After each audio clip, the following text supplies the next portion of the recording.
오늘 이제 성경 바로보기 20번째 시간을 갖습니다. 책으로는 17장 율법과 은혜. 많이 들어보신 내용이죠. 율법과 은혜.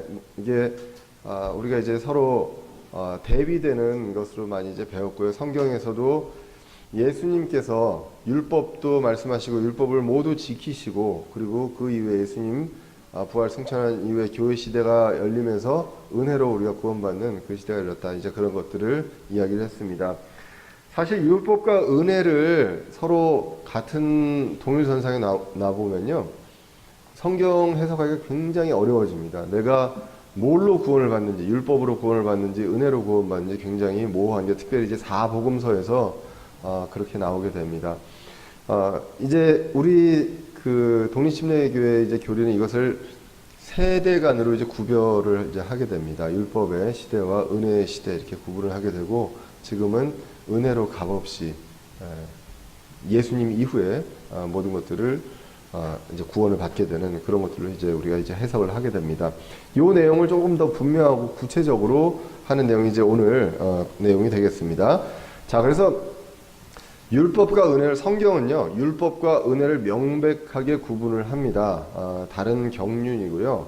어떤 디스펜세이션, 어떤 하나님이 어떤 뜻을 가지고 다스리시는 어떤 세대와 시기, 이런 것들을 이제 구분을 해야 한다라는 것입니다.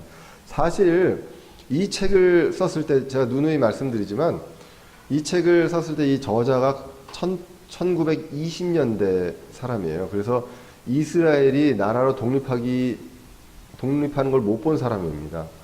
그런데 이분이 책을 쓰면서 성경을 성경대로 이제 하면서 이것들을 구분을 했어요. 그래서 이 책에서는 늘 얘기하는 게, 이스라엘은 언젠가 회복한다.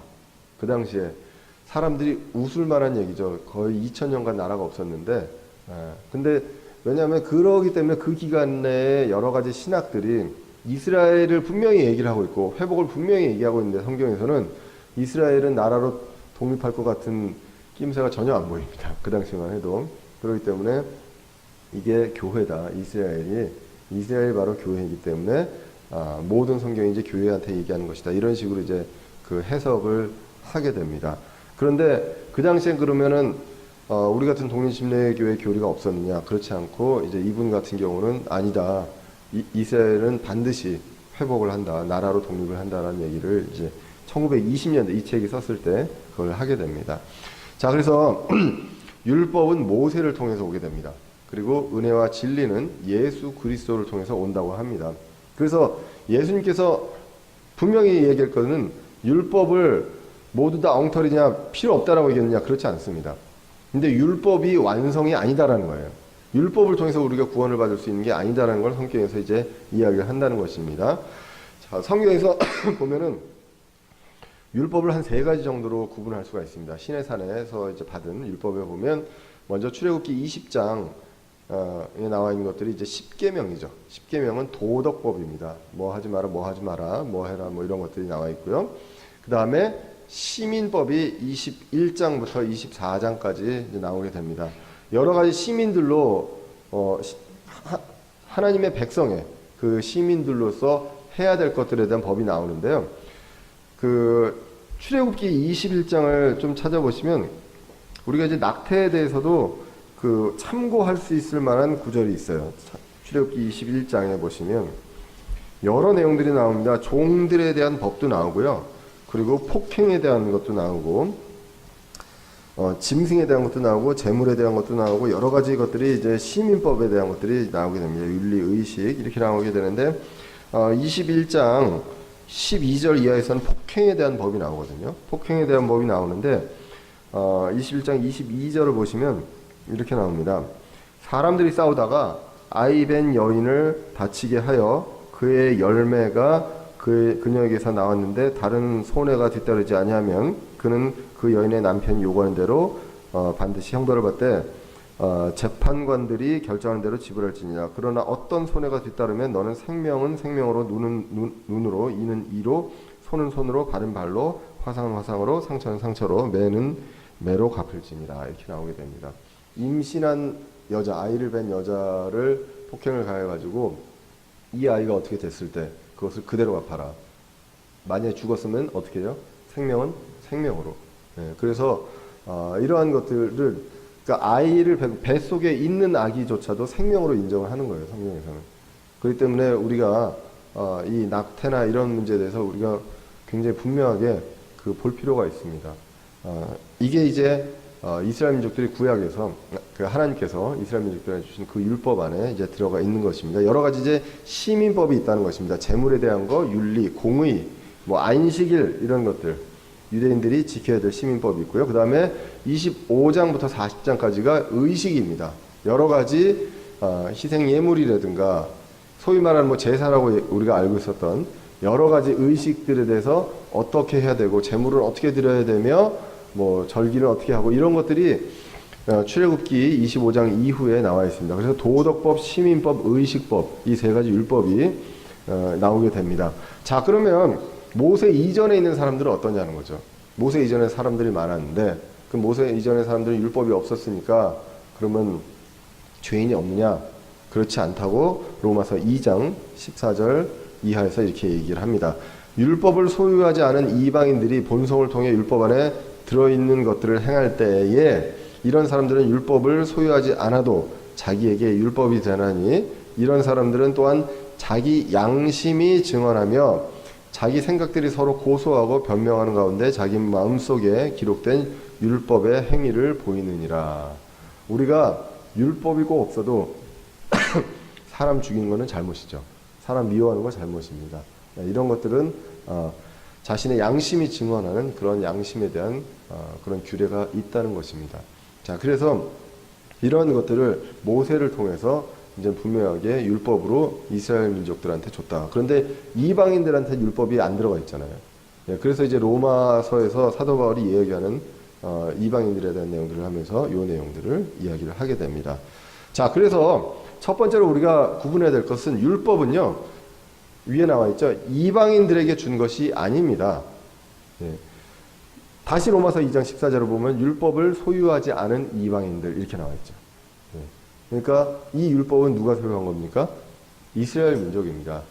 하나님의 백성인, 하나님께서 구약 시대 때 유일하게 하나님이 택하신 백성이에요. 이방인들을 택하지 않았기 때문에 택하신 백성한테 너희들은 이렇게 해야 된다. 하나님의 백성으로서 이런 것들을 반드시 해야 된다라고 주신 그 율법이 있다는 것입니다.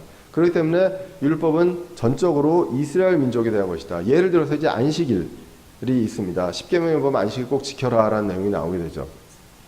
자, 그러면서 이제 이 저자가 이야기합니다. 안식일이 지금 그 당시에 1920년대 그 당시에 중단이 되었는데 이스라엘 민족들이 회복하면 다시 안식일을 지킬 것이다 라고 이 책에 나와 있어요.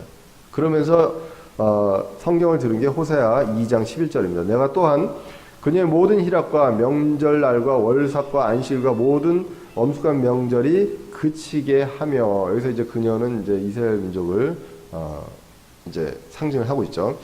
이는 이스라엘 자손이 많은 날 동안 왕도 없고 통치자도 없고 희생물도 없고 형상도 없고 에봇도 없고 드라빔도 없이 거하다가 그 뒤에 이스라엘 자손이 돌아와 주 자기들의 하나님과 자기들의 왕 다윗을 찾고 마지막 날들에 주와 그분의 선하심을 두려워할 것이기 때문이라. 그래서 이스라엘 회복 후에 이제 안식일이 부활될 것이다 라는 것을 이야기를 하세요.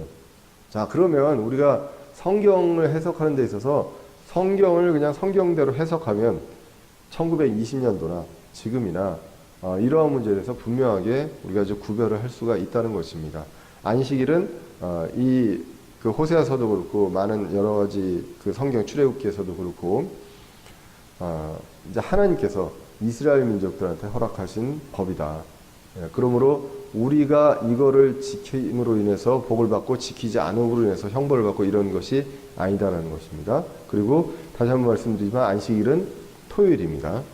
제대로 지키시려면 토요일날 지키셔야 됩니다. 일요일이 아니라 그것을 우리가 분명히 할 필요가 있습니다. 우리는 왜 주일을 지킵니까? 사도행전에 보면 주의 첫날, 한 주의 첫날에 모여서 이제 말씀을 듣고 이제 모여서 이제 말씀을 나누고 했다는 이제 기록들이 있습니다. 그리고 예수님이 부활하신 날이 일요일이고요. 그리고 오순절날 성령님께서 오신 날이 일요일입니다. 이것을 기념해서 드립니다. 그리고 근데 이제 그러면 안식일이 전혀 필요 없느냐? 그렇지는 않고 하나님의 백성도 사람이잖아요, 그죠? 사람들한테 이 율법들을 지키면 좋은 겁니다. 예, 근데 그들한테는 명령이고 우리는 이런 것들을 뭐 만약에 한다라고 하면 우리 몸에 나쁘거나 우리 삶에 나쁜 건 없어요. 예, 그러니까 그 차이가 있다고 보시면 됩니다. 그래서 우리가 일주일에 한 번은 쉬면 좋죠. 어떤 신체의 리듬상에서도. 그리고 특히나 일주일에 한 번을 우리가 한 주의 첫날을 하나님께서 처음 이제 주기를 7일로 하셨잖아요. 이 첫날을 하나님께 이제 드리는 다른 것들에 우선해서 주의 첫날 모든 날의 첫날을 드리는 이런 것들로 우리가 이제 모이게 됩니다. 자, 그래서요. 율법의 목적은 이렇게 나옵니다. 로마서 3장 20절에 분명하게 나옵니다. 율법의 행위로는 어떤 육체도 그분의 눈앞에서 의롭게 될 수 없나니 율법으로는 뭘 한다고요? 죄를 알게 되는 것입니다. 구원을 받는 것이 아니라 죄를 알게 된다. 율법의 기준이 있기 때문에 우리가 죄라는 걸 알 수 있다라는 것입니다. 그래서 율법에서 탐하지 말라고 하면 탐하는 건 죄다는 거예요. 자, 그래서 로마서 3장 19절에 보시면 이제 우리가 알거니와 율법이 어떤 것들을 말하든지 그것은 율법 아래 있는 자들에게 말하라니 이것은 모든 입을 막아 온 세상이 하나님 앞에 유죄가 되게 하려 합니다. 모든 율법을 비추어서 봤을 때 우리는 다 모든 사람은 유죄다라는 것. 그러면 율법만 하나님께서 딱 던져놓고 끝냈다라고 하면 무책임한 하나님이시죠. 우리가 율법을 딱 보면 우리는 다 죄인이잖아요. 네, 그러면 이 죄인 그 다음에 우리가 어떻게 하라고? 우리가 이 율법을 다 지키라고 그건 불가능하다는 거죠. 네, 그렇기 때문에 그리스도께서 인도하는 그리스도께로 인도하는 훈육 선생에 불과하다. 율법은요. 그러니까 어떤 교훈을 얻고 이걸 훈육하는 걸 가르치고 바로잡고 하는 이런 훈육 선생이다. 그래서 갈라디아서 3장 24절에 그런즉 율법은 우리를 그리스도께 인도하는 훈육 선생이었으니 이것은 우리가 믿음으로 의롭게 되려 함이라. 그러나 믿음이 온 뒤에는 우리가 더 이상 훈육 선생 아래 있지 아니하도다. 그렇죠? 율법이 아니라 믿음으로. 그렇죠? 그래서 믿음이 온 뒤에는 우리가 더 이상 율법 아래에 있지 않다라는 겁니다. 율법을 지키고 안 지키고가 우리를 의롭게 하지 못한다라는 것. 오직 믿음으로라고 이야기를 하고 있습니다. 자, 그러면 그 율법에 나와 있는 여러 가지 의식법은 뭐냐? 그리스도 모든 희생물들과 의식과 피를 흘리고 각을 뜨고 태우고 하는 모든 의식들이 다 그리스도의 예표다라는 것입니다. 구약에서는 이 이스라엘 민족들이 했던 모든 것들, 그 헌물들, 희생 예물들 이런 것들이 다 예수님을 상징한다는 걸 우리는 다 알고 있습니다. 그 당시에도 그 사람들이 처음에는 내 죄 때문에 이렇게 이 동물들을 대신 죽인다라고 생각하다가 예수님께서 오셔서 말씀을 전할 때 우리가 했던 것들이 결국은 예수님에 대한 것이구나라는 것. 그래서 구약은 신약의 그림자라고 하는 것입니다. 실체는 아니지만 실루엣은 보이는 이런 그림자다. 그런데 그게 이제 실체로 우리는 알게 되는 것입니다. 신약을 통해서 그 내용이 이제 성경에 나와 있습니다. 그래서 예수님께서 오신 후에는 유대인 이방인 모두 모세의 율법 아래 있지 않다는 것. 예전에는 어땠습니까? 이스라엘은 모세의 율법 안에 있었습니다. 그리고 이방인은 아니었습니다. 그런데 이제는 이런 거 다 필요 없고 필요 없는 게 아니라 다 구별이 없고 예수 그리스도를 통해서 이런 것들이 이제 해결된다라는 것입니다. 그래서 예식과 의식들이 있었던 것들이 예수님 안에서 모든 것들이 이제 성취되고 그래서 율법을 완전히 이루신다. 예. 율법에서 죄를 드러내게 하는 것은 완성이 아직 안 된 거죠. 해결책이 있어야죠. 그 해결책이 바로 예수님을 통해서 이 모든 것들이 이제 완성됩니다. 그래서 그리스도를 믿는 사람은 율법의 속박이 아닌 은혜의 아래에 있다. 책에 보면 이런 그림이 있습니다. 율법과 은혜를 이제 그림을 나누는데 왼쪽은 좀 약간 거지 같죠, 그죠? 예, 수염도 안 깎고, 예, 짐을 엄청나게 지고 있습니다. 종이죠, 그죠? 그래서 율법은 뭡니까? 행하면 살리라라는 것이고요. 은혜는 뭐 하면 삽니까? 믿으면 사는 것입니다.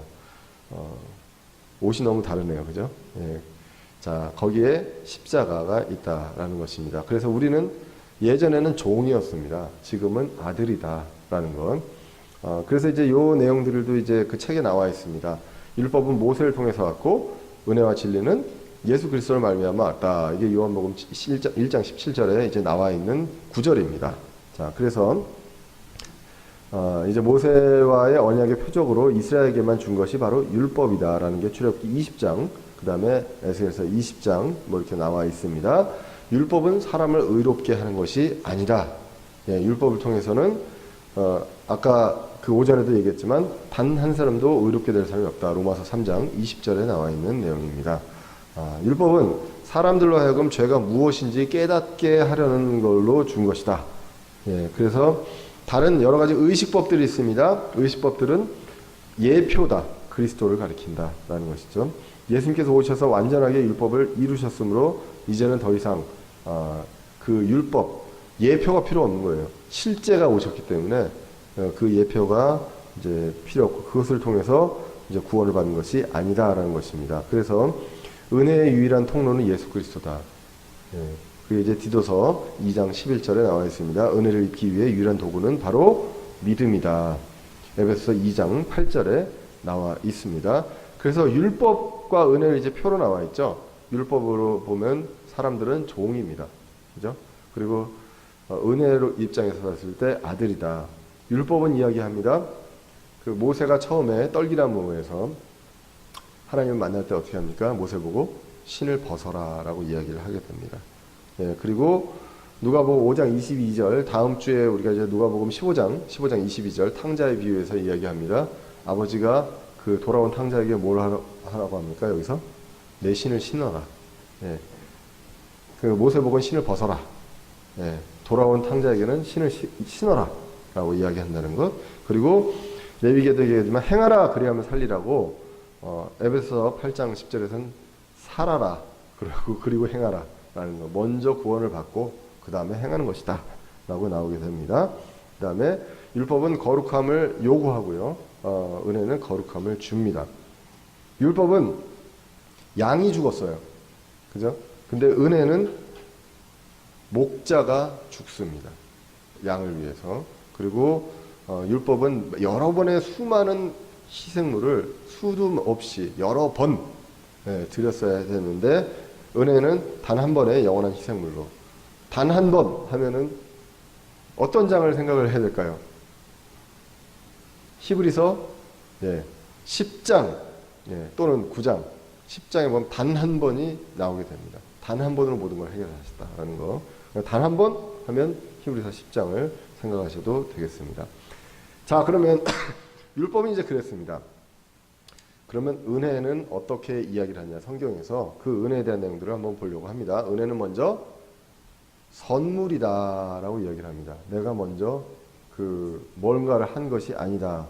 에베소서 2장 8절 너희가 믿음을 통해 은혜로 구원을 받았습니다. 근데 그것은 나에게서 난 것이 아니요 누구라고요? 하나님의 선물이라고 합니다. 그래서 행위에서 난 것이 아니니 이것은 아무도 자랑하지 못하게 하려 합니다. 제가요 처음에 이 구원의 교리를 이제 알게 됩니다. 제가 몇 번 이제 간증도 했지만 원래는 이제 기성 교단의 대형 교회를 어려서부터 나름 초등학교 때부터 다녔어요. 예, 그래서 주일학교도 열심히 꼬박꼬박 다녔는데 이 구원에 대해서는 정확하게 잘 몰랐던 것 같아요. 그래가지고 주일날 열심히 교회도 가야 되고 하루 이제 주일날 교회를 못 가면 그날 꼭 사고가 있거나 그런 일이 벌어지고 그리고 뭔가 벌을 받게 되고 그리고 내가 열심히 뭔가를 해야 구원을 받는다라고 생각을 했었습니다. 그런데 이제 이 독립침례 교리를 아는 그 친구를 통해서 이 얘기를 듣고 나서 아 이거였구나라고 해서 그때 당시에 너무나 이제 해방감을 느낀 거예요. 그때까지 거의 한 15년이 걸렸던 것 같아요. 그러고 나서 이제 그 당시에 처음 이제 홈페이지라는 것들을 막 인터넷이 막 발전할 때였어요. 홈페이지를 할 때 제가 홈페이지 대문에다 딱 했던 성경 구절이 에베소서 2장 8절에서 9절하고 로마서 10장 9절에서 10절입니다. 그래서 로마서 10장 9절에서 10절은 뭘까요? 사람이 마음으로 믿어 의에 이르고 입으로 신에서 구원을 얻는다. 그리고 에베소 2장 8절에 이 구원이 누구로부터? 하나님의 선물이다. 은혜다. 내가 한 것이 아니다. 이게 완전히 그냥 확 와닿아가지고 그 다음부터는 막 그냥 친구들한테 구원 너 구원 받았냐? 많이 그 얘기만 하고 다녔던 기록이 있습니다. 그 기억이 있습니다. 자, 은혜는 뭐라고요? 선물이라는 것. 예. 에베소 2장 8절에서 이야기합니다. 은혜는 받을 자격이 없는 자에게 거저 주시는 긍휼입니다. 그게 은혜지 받을 만한 사람한테 주는 건 은혜가 아니고 대가입니다. 대가. 삭이라고 하죠. 그죠?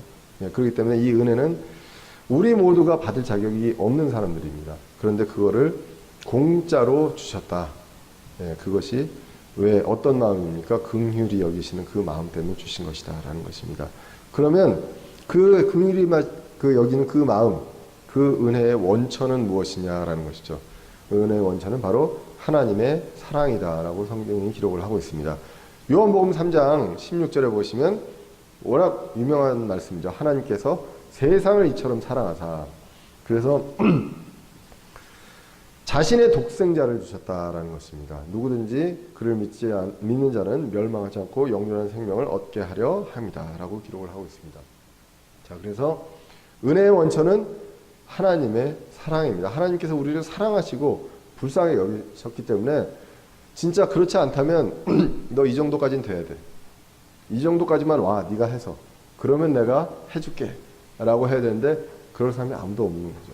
그렇기 때문에 하나님께서 우리를 사랑하시고 또 긍휼히 여기시기 때문에 그 어떤 조건과 이런 거 없이 하나님께서 가장 아끼시는 독생자를 이 세상에 주심으로써 그래서 그거를 믿는 자들은 멸망하지 않고 영존한 생명을 얻게 하셨다라는 것입니다. 자, 그 은혜에 대해서 구약에서 이스라엘 민족들은 매일 느꼈어요.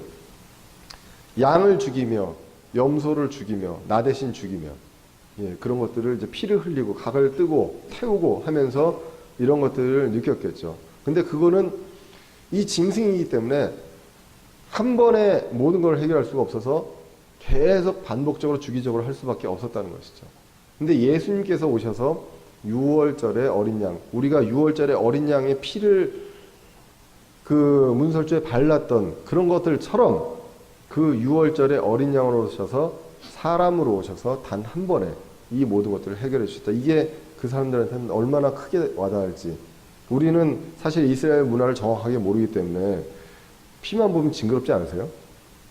저는 아직까지도 구약을 보면서 이 피가 참 뭐라 그러나 이 피를 딱 각을 떠가지고 피를 뿌리고 막 이런 것들이 손에 피 묻은 빨간 게 막 그렇잖아요.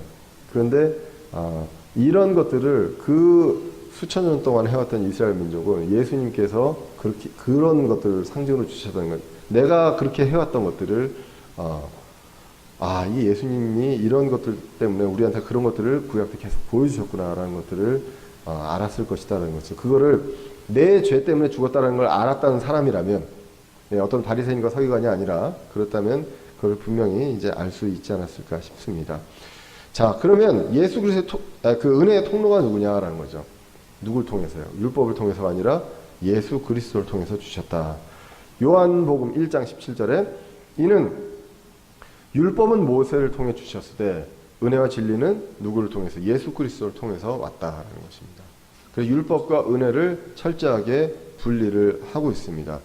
자, 그래서 은혜에 대한 그러면 은혜를 받게 되는 그러한 도구는 무엇이냐라는 것이죠. 그 도구가 바로 예수 그리스도를 믿는 믿음이다라는 것입니다. 에베소 2장 8절에서 이야기한 것처럼 너희가 뭘 통해서요? 믿음을 통해서. 그래서 은혜의 도구입니다. 믿음을 통해 은혜로 구원을 받았다라는 것을 분명하게 이야기를 하고 있습니다. 그래서 예수 그리스도를 믿는 믿음이 있습니다. 성경에서 예수 그리스도의 믿음이 있고요. 예수 그리스도를 믿는 믿음이 있습니다. 예수 그리스도를 믿는 믿음은 내가 믿는 믿음이죠. 이건 완전합니까? 불완전합니까? 불완전해요.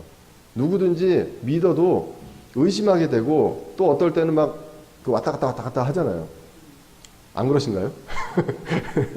그런데 우리가 그러면 왔다 갔다 하면 우리의 믿음 가지고만 산다면 우리는 영원한 구원을 어떻게 완전 보장받냔 말이에요.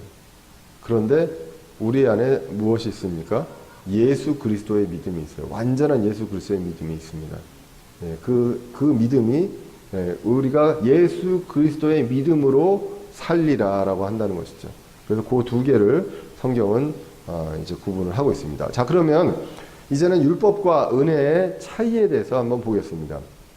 먼저 피와 포도즙입니다. 모세가 처음 그 파라오 앞에서 했던 기적이 물을 피로 바꾸는 거였어요. 그래서 물을 원래 물은 어떤 마시고 우리가 삶에 꼭 필요한 거잖아요. 근데 이거를 죽음의 상징인 피로 바꾸는 것이 모세의 첫 기적이었다. 율법으로 대표되는. 그런데 예수님의 첫 기적은 뭐냐?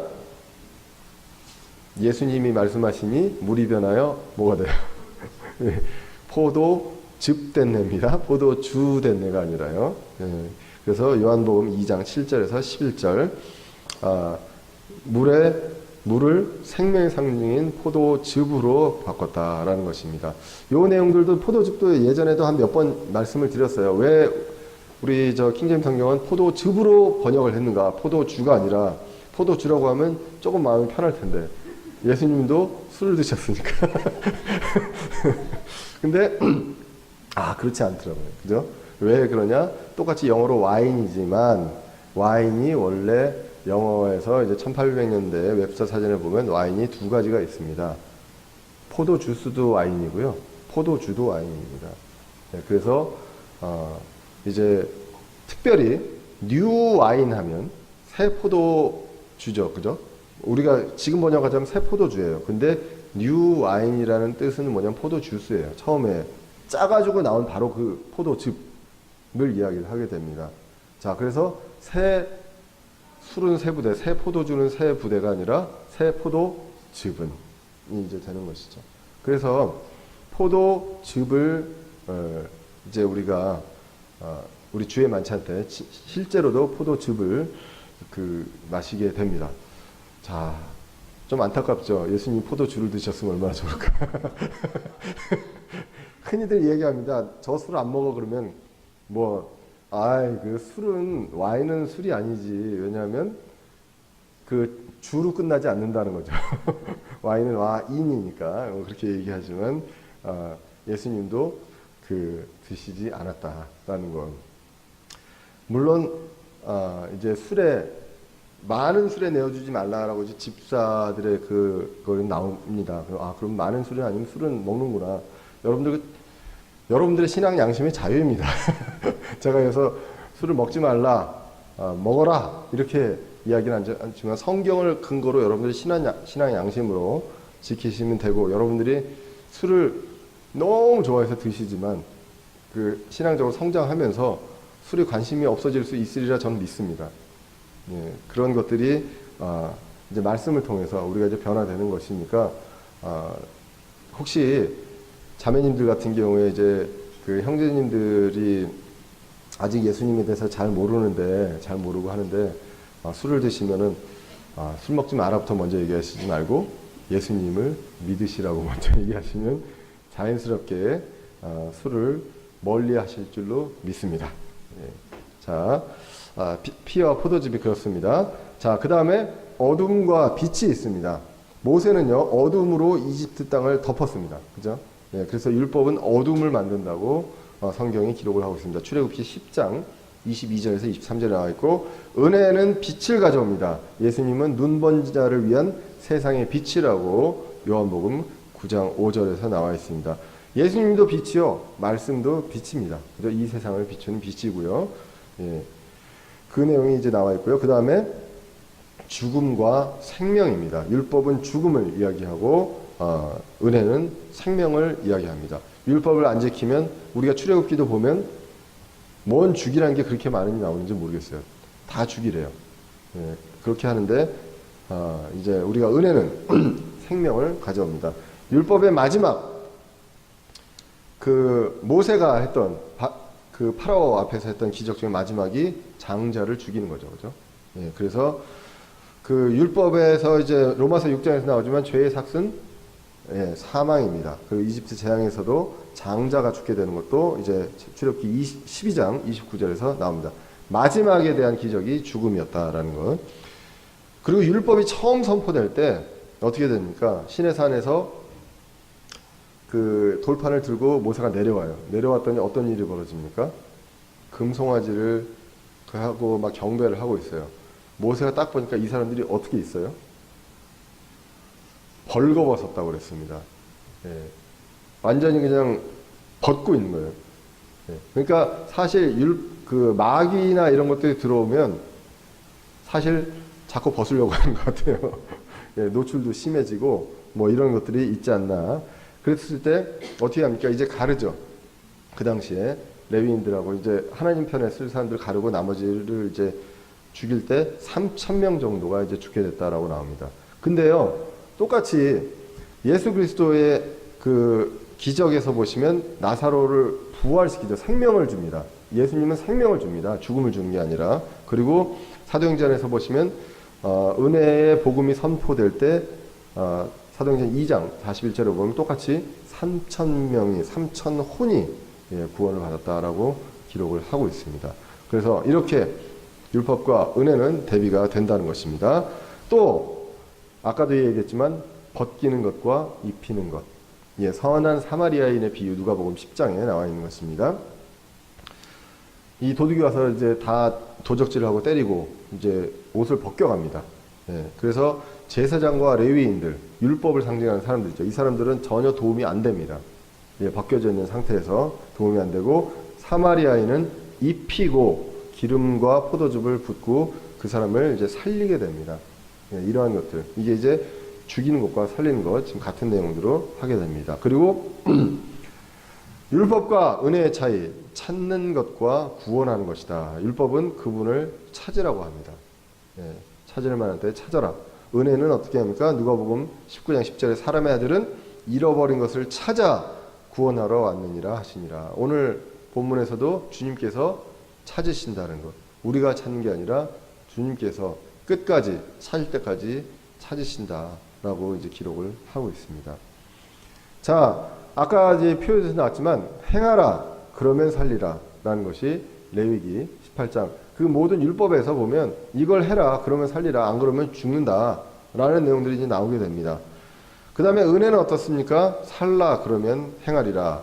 은혜를 통해서 예수님께서 다 이루었다라고 합니다. 은혜를 통해서 구원이 있고요. 그 다음에 성경은 무엇을 얘기합니까? 그 다음에 행하라. 행위를 통해서 보상이 있다고 이제 기록을 하고 있습니다. 그 다음에 이제 종과 아들, 아까도 말씀드렸지만 율법은 우리를 종으로 만듭니다. 그리고 은혜는 우리를 하나님의 아들로 만듭니다.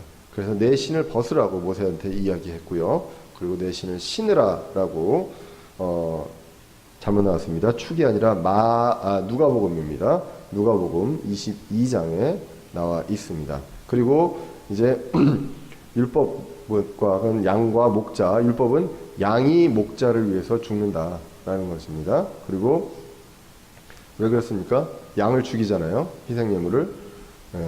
그래서 하나님께 드립니다. 그죠? 그 다음에 은혜는 목자가 양을 위해 죽는다라는 것. 요한복음 10장에 나와 있습니다. 자, 이 책은 이제 성경을 근거로 이렇게 서로 이제 대비되는 성경 구절을 통해서 이제 이야기를 하게 됩니다. 율법은 선언합니다. 이렇게 선언합니다.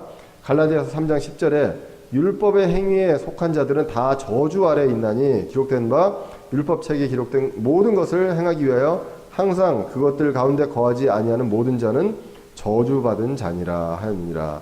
그래서 모든 것들을 다 행해야 합니다. 율법은 그렇게 선언을 하고 은혜는 로마서 4장 7절에서 8절처럼 선언합니다. 이르되 자기 불법들을 용서받고 자기 죄들이 가려진 자들은 복이 있으며 주께서 죄를 인정하지 아니하실 사람은 복이 있도다 함과 같으니라 라고 이제 기록을 하고 있고요. 자, 그 다음에 이제 율법은 선언합니다. 예수님께서 이제 이야기를 합니다.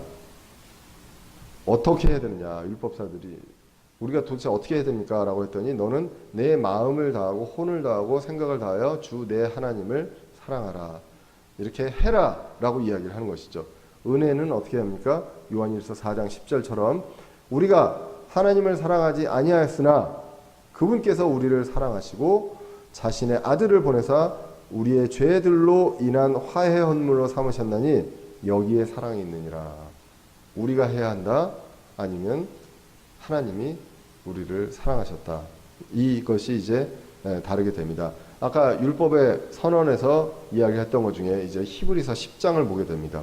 여러분들이 히브리서 10장은 우리가 율법과 은혜에 대한 것들을 분명하게 구분을 하고 예수 그리스도가 돌이킬 수 없는 구원, 단 한 번으로 모든 걸 해결했다는 것을 성경이 분명하게 얘기하고 있는 구절로 여러분들이 기억을 하시면 됩니다. 누가 뭐라고 하면 히브리서 10장을 딱 펴서 보여주세요. 예. 자, 히브리서 10장 1절입니다. 율법에 대해서 이렇게 얘기합니다. 율법은 다가올 좋은 일들의 그림자다. 그죠? 예, 실체가 아니라 그림자는 가지고 있으나 그 일들의 형상 그 자체는 아니므로 그들이 해마다 계속해서 그런 희생물들을 거기로 나오는 자들을 결코 완전케 할 수 없다. 그래서 어떻게 황소나 염소로 제물을 드리는 것으로 완전하게 할 수 없다. 이게 이제 히브리서에 나와 있습니다. 그런데 이제 히브리서 10장 12절 이하에서 이렇게 나옵니다. 오직 이 사람은 예수님은 죄들로 인해 한 희생물을 영원히 드리신 뒤에 하나님의 오른편에 앉으사, 이제는 하나님의 오른편에 앉아 계신다는 거예요. 다 이루셨기 때문에, 예수님께 다 이루셨기 때문에 서서 하시는 것이 아니라 이제는 앉아 계십니다. 지금 이 시대에는. 네. 그래서 죄들을 인한 희생물을 영원히 드리셨어요. 그래서 그 이후에 자기 원수들이 자기 발받침이 될 때까지 기다리시느니라. 앞으로 이제 그런 일이 있을 것이고, 그분께서는 거룩히 구별된 자들을 몇 번 만에 단 한 번 헌물을 드림으로 영원토록 완전케 하셨느니라. 단 한 번인데 영원토록. 자, 희생물들은 어때요? 여러 번인데 영원하지 못합니다. 그런데 예수님은 단 한 번 만에 그 희생물로 드렸던 그 예식처럼 화해 헌물, 그죠? 화해 헌물로 예수님 단 한 번에 이걸 통해서 영원히, 이제는 영원이라는 건 뭡니까? 말 그대로 영원이에요. 내가 어떻게 하느냐에 따라서 달라지는 게 아니라는 얘기죠. 그 다음에 이후에는 그것을 말씀합니다. 만약에 내가 구원받고 나서 내가 어떻게 하는 일에 따라서 달라진다. 그러면 그건 영원하다고 이야기를 하면 안 됩니다. 조건부죠. 조건부. 그죠? 구원받고 네가 이만큼 살아야 된다. 그렇지 않으면 안 된다라고 조건을 분명히 얘기합니다. 근데 성경은 영원하다고 이야기를 한다는 것입니다.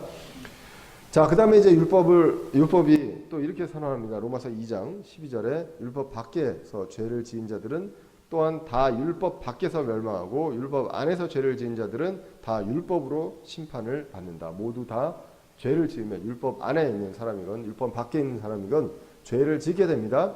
죄를 지을 때 모두 다 멸망하게 됩니다. 그런데 은혜는 이렇게 말합니다. 로마서 8장, 굉장히 유명한 로마서 8장이죠. 로마서 8장은 이렇게 시작을 합니다.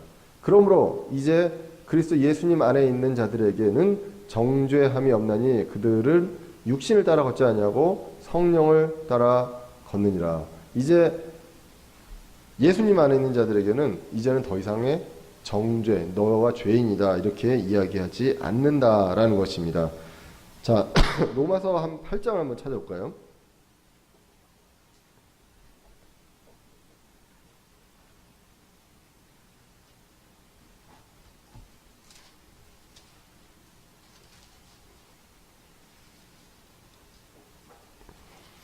이 로마서 8장이요. 처음부터 끝까지 이제 보시면 로마서 8장 1절은 그리스도 예수님 안에 있는 자들에 대해서 이야기합니다. 결코 정죄함이 없습니다. 그래서 이제는 성령을 따라 걷는 사람이다 라고 이제 나오게 되고요. 그리고 마지막을 보겠습니다. 38절, 39절 로마서 8장을 맺는 마지막에 뭐라고 적혀 있습니까? 내가 확신하노니 사망이나 생명이나 천사들이나 정사들이나 권능들이나 현재 있는 것들이나 장래인 것들이나 높음이나 기쁨이나 다른 어떤 창조물이라도 능히 우리를 그리스도 예수 우리 주 안에 있는 하나님의 사랑 안에서 떼어놓습니까? 떼어놓지 못하니라. 이렇게 이제 마무리를 하게 됩니다. 은혜는 이런 것이다 라고 성경이 이야기를 하고 있습니다. 요한복음 5장 24절도 제가 이제 많이 외우는 구절입니다. 진실로 진실로 내가 너에게 이르노니 내 말을 듣고 또 나를 보내신 분을 믿는 자는 영존하는 생명이 있고 또 정죄에 이르지 아니하나니 사망에서 생명으로 옮겨졌느니라. 옮길 것이다가 아니라 어떻게 해요? 옮겨졌습니다. 이미. 이것을 성경은 이야기하고 있습니다. 이렇게 율법과 은혜는 같이 존재해서 하는 것이 아니다. 율법은 모세를 통해서 주셨고, 그리고 은혜는 그리스도를 통해서. 그래서 이 은혜를 통해서 율법이 전체가 다 완전하게 된다라고 이제 성경은 기록을 하고 있습니다. 자, 그래서 은혜의 목적이 무엇이냐라는 거예요. 은혜의 목적이 에베소 2장 7절에 보시면 이것은 그분께서 예수님을 통해 우리에게 베푸신 친절 속에 당신 자신의 은혜의 지극히 풍성함을 다가오는 시대들 속에 보여주려 하십니다. 다시 한번 볼까요? 은혜의 목적이 뭐라고요? 시대들 속에 어떻게 해요? 당신의 은혜의 지극히 풍성함을 보여주려 하십니다 라는 거예요. 왜? 그 예수님을 통해서 베푸신 이 친절 속에 담겨있는 그 은혜가 정말로 무한하고 엄청나고 또 종류도 다양하고 사례도 다양하거든요. 여러분들 이 자리에 모였지만 여러분들이 구원받은 길이, 구원받은 어떤 그 사연과 인생의 여정이 다 같습니까? 한 사람도 같지 않거든요. 한 사람도 같지 않은데 이 주님의 은혜를 통해서 이 자리에 모이고 주님을 바라봅니다. 이것은 무엇입니까? 그 은혜가 얼마나 무한하고 풍성하고 그런지 이런 것들이 이 시대를 통해서 여러분들을 통해서 보여주셔야 하십니다 라고 기록을 하고 있습니다. 그래서 복음을 믿는 모든 자를 구원에 이르게 하는 그 하나님의 권능, 이것을 온 우주에 보여준다. 어느 누구도요 복음을 통해서 구원을 이루지 못하는 사람이 없다라는 것입니다. 어느 누구도. 저는 가끔 그런 생각, 누가 정말로 미우면 저 사람은 아니었으면 라는 생각을 했었거든요. 했었는데 이게 성경적으로 맞지 않잖아요. 저는 그래도 하나님은 못하실 사람이 없어요. 그 사람이 아무리 사악하고 아무리 못되고 내가 정말 죽이고 싶어도 하나님은 그 사람마저 구원할 수 있는 그러한 권능이 있는 분이다 라고 이야기합니다. 그래서 로마서 1장 16절에 보시면 내가 그리스도의 복음을 부끄러워하지 않습니다. 이 정도로 자랑스러운 거예요. 그리스도의 복음은. 이는 복음이 믿는 모든 자를 구원에 이르게 하는 하나님의 권능이기 때문이라. 자, 이 복음은요 여러분들도 구원했고요, 그리고 여러분들이 미워하고 정말로 구제불능인 사람들도 구원할 수 있고요, 이슬람도 구원할 수 있고요, 여러 그 이교도들도 구원할 수 있습니다. 이 모든 것들을 그리스도의 복음이 모든 것들을 구원에 이르게 할 수 있다는 것입니다. 이 책을 마무리하면서 저자가 이런 이야기를 하게 됩니다. 여러분들 혹시 그 영국을 런던을 방문해 보신 분들 대형 박물관 한번 가보셨나요? 대형 박물관 가보면 어떤 생각이 드는지 모르겠어요. 야, 대단하다 그런 생각이 드나요? 예, 저는 야, 이런 도둑놈들 어디 전 세계에서 다 가져왔거든요. 심지어는 뭐 이집트에서 무덤도 파가지고 미라도 가져오죠. 그 다음에 그리스에 가가지고는요, 그 신전에 있는 그 건물 저 벽화들 이 조각들 있죠. 조각들을 아주 네모나게 띄어가지고 그걸 다 가져왔어요. 배를 실어가지고 그 별의별 게 다 있죠. 진짜 그거 보려면 엄청나게 오래 걸리고 하는데, 야, 영삼이 대단하다가 아니라 이런 이런 생각이 들게 됩니다. 그런데 이 대형 박물관에는 이분 얘기는 각 나라와 각 지역에 채집한 모든 것들이 있다. 동물도 있고 식물도 있고 광물도 있고 모든 종류의 표본들이 다 보관되어 있습니다. 이 표본들이 모두 채집될 때까지 비용이 얼마 들든지 상관하지 않는다라는 거예요. 다 모은다는 거예요. 대형 박물관에서는. 하여튼 이 박물관에 없는 게 이 세상에 있다 그러면 하나라든지 다 샘플을 다 모은다는 거예요. 왜? 그거 가지고 보여주잖아요, 사람들한테. 이 박물관이 이렇게 대단하다는 거. 근데 저는 아까도 얘기했지만 그렇게 대단하다기보다는 되게 참 악랄하다라는 이야기들. 옛날 같으면 생각해 보세요. 있는 무덤을 파가지고 시체를 가져오면 얼마나 괘씸한 사람들입니까? 그죠?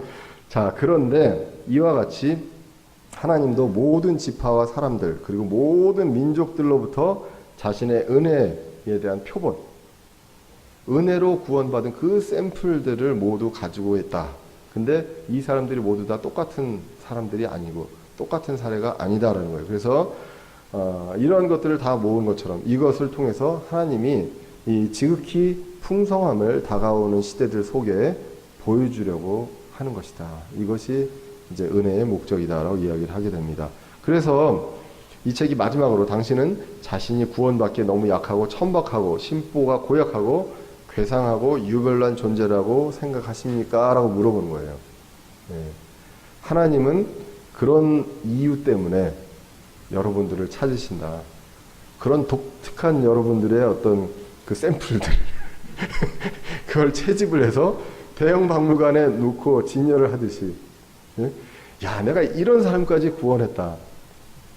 예, 그것이 바로 은혜에 대한 목적이다. 이렇게 이제 예를 들게 되니까 그러니까 에베소서 2장 7절이 이런 의미다라고 이야기를 하게 됩니다. 그러면 이제 우리가 이제 이런 은혜를 입었어요. 이런 은혜를 입고 우리가 영원히 잃지 않는 구원을 받았습니다. 여기서 끝이냐? 예, 그것이 아님을 우리가 계속 이제 누가복음을 하면서 우리가 교훈으로 하고 있습니다. 우리는 이제는 거기서 제자의 길로, 그리고 지난 시간에 죄와 구원에서 봤지만 칭의에서 우리가 인생을 마감할 것이 아니라 성화와 영화까지 이제 갈 수 있도록 우리가 하는 것이 바로 하나님의 자녀된 우리의 도리다라는 것. 예, 그것을 우리가 이제 말씀을 통해서 보게 됩니다. 네, 오늘은 여기까지 하도록 하겠습니다. 기도하겠습니다.